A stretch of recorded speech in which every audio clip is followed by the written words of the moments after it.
Welcome in, and here's a thought. True reconciliation does not exist in merely forgetting the past. Nelson Mandela. Well, today marks a special day on our family and our Canadian calendar. It is, in the case of the latter, a National Day of Truth and Reconciliation, Orange Shirt Day.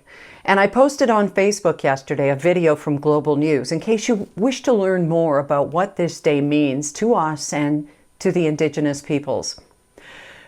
But today, Colin is off school and doesn't yet understand as a second grader what these orange shirts he wears or this particular day really mean. He will. I felt when we moved to British Columbia that this province seems much more vocal about and respectful of the people whose land this is than we had ever experienced before. Is it enough? Of course not. But as such, I will acknowledge that this journal is done here on the lands of the Wasanich people, one of 3 distinct tribal regions here on Vancouver Island, and I am grateful.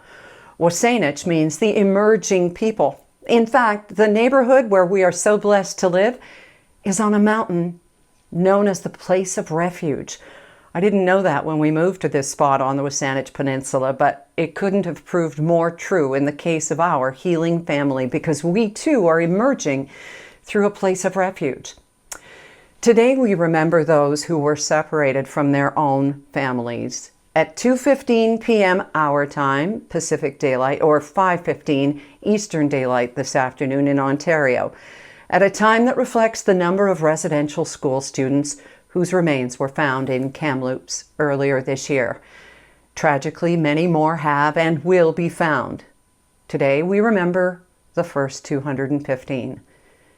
But this is also a day for happy remembrance in our own lives as we celebrate the second birthday of our sweet girl, our granddaughter Jane. When she was born just 4 days after my birthday, we couldn't have imagined how much joy and love she would bring to our lives, and eventually from just a few miles down the road. The celebration of Jane's arrival and the life she has injected into our own also dovetails with the remembrance of children who were not at home with their families, where they could celebrate milestones and learn their own histories and traditions, surrounded by those who loved them most. And so it is with a sense of added gratitude that we wear orange today and carry the familiar dual emotions of sadness and joy, as Rob and I so often do, but for a much different reason. Jane will always be a source of great appreciation, love, and wonder.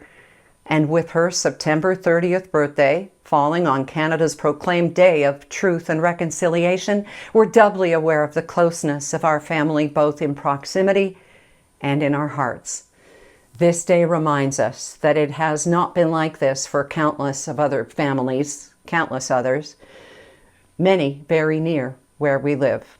And we are grateful that our Jane is here, safe and loved by hers, by us, in her home, where every child belongs and every child matters. Haiskwa. Thank you.